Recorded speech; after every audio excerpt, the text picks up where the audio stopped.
Indian and Chinese troops clash on December 9th. Air India nears historic order for up to 500 jets.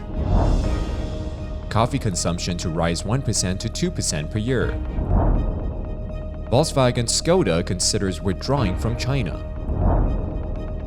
Malawi's medical supplies shortage at crisis point. France to make condoms free for anyone under 25. World's first private moon mission lifts off. Nigeria's Abuja begins Christmas celebrations.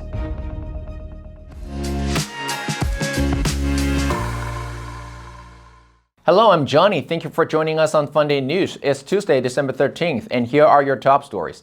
The Indian Army said on Monday that Indian and Chinese troops clashed along the line of actual control in Arunachal Pradesh's Talwan sector on December 9th, causing minor injuries to a few soldiers on both sides. It's the first such incident since the deadly clash between the two neighbors in June 2020.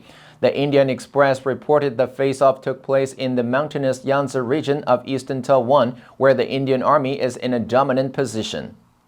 A very fragile time for India-China relationship. The Hindustan Times reported that the Chinese had come heavily prepared with around 300 soldiers, but did not expect the Indian side would also be so well equipped. At least 6 Indian soldiers injured in the clash in Tawang sector were brought to Guwahati for treatment. The media said both sides immediately disengaged from the area after the clash. Following the incident, India's commander in the area held a flag meeting with his counterpart to discuss the issue and to restore peace. Air India is close to placing landmark orders for as many as 500 jetliners worth tens of billions of dollars from both Airbus and Boeing as it carves out an ambitious renaissance under the Tata Group conglomerate.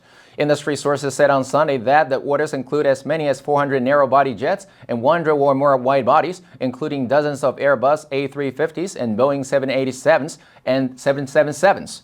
The sources said finishing touches will be placed on the mammoth deal in the coming days.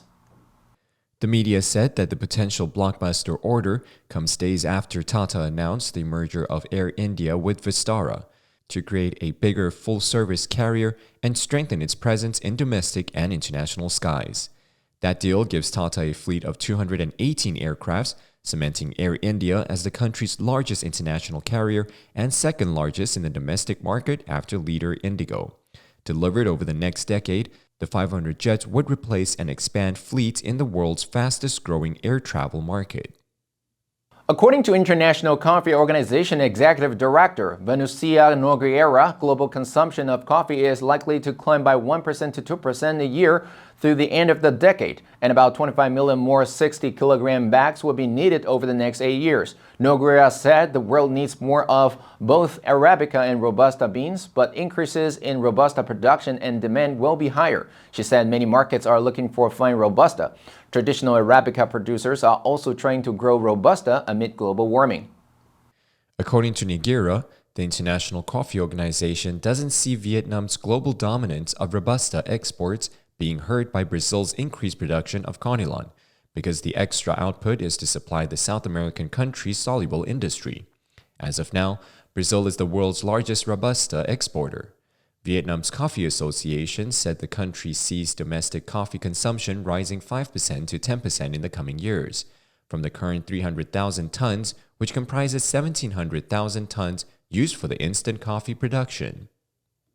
Automobile Watch Weekly magazine reported Czech car maker Skoda Auto is considering withdrawing from China and will make a final decision next year. Skoda CEO Klaus Zellmer was quoted as saying, "The competition is very intense there, so we will consider, together with our Chinese joint venture partner, how we want to proceed. If we want to focus on energy, it's worth checking all scenarios and then deciding." He said the company could consider simply selling cars in China rather than also producing them there. Skoda Auto is part of Volkswagen, who said that it was normal for Skoda to continuously be checking its position in international markets and adapt that to local developments. The company said there have been no decisions so far on possible modification in our strategy. Skoda Zellmer said Skoda wants to focus more on India at the moment. Automotive News Europe reported Skoda's withdrawal from China would allow Volkswagen Group to concentrate its effort in the country on its main VW brand.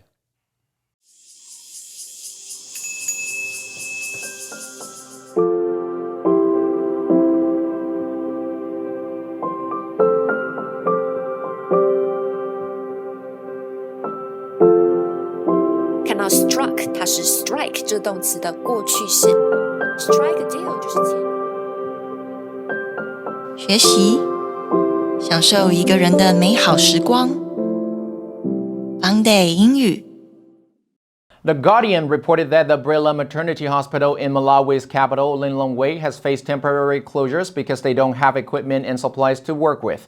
Patients have been asked to bring in their own syringes. The government blamed the shortages on disruption by the pandemic and a shortage of foreign currency despite slashing the drug budget by half since 2019.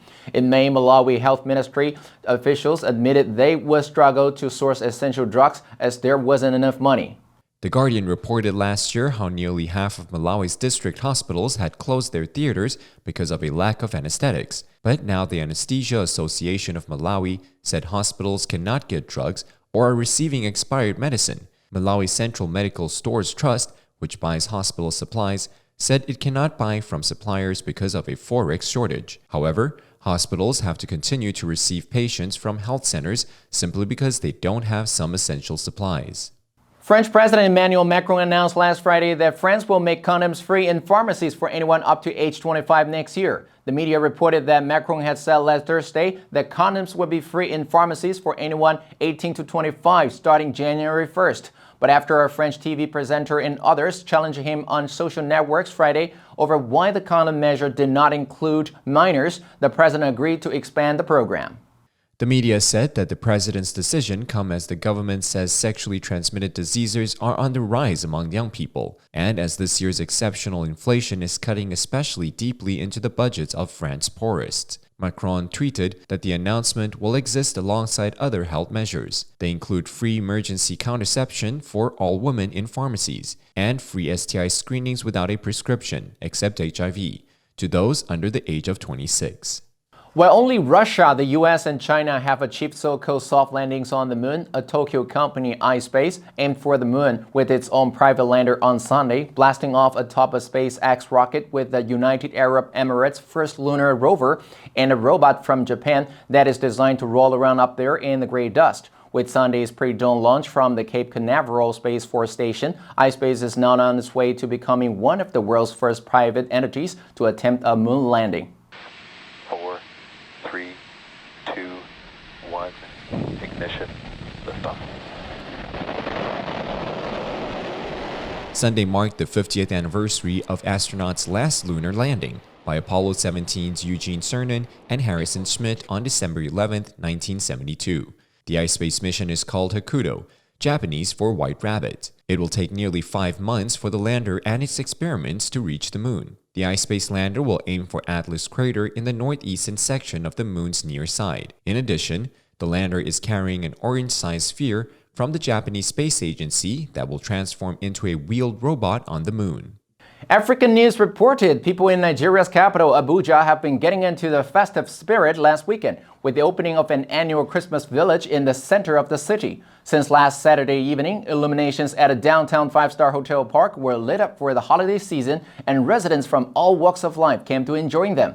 The Christmas lights combined with a gala evening of music and entertainment as hundreds toured the park with thousands of twinkling stars.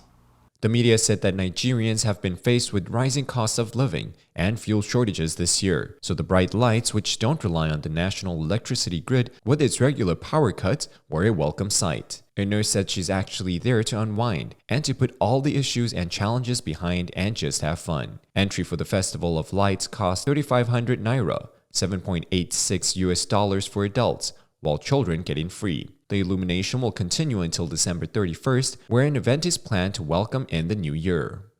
FUNDAY News will help you sharpen your English skills and keep you informed about international current events. If you want to know more about our other programs and keep learning about the world's most important topics in English, please click the link in the description below to join FUNDAY for free. I'm Johnny Wu, your host. I will see you next time.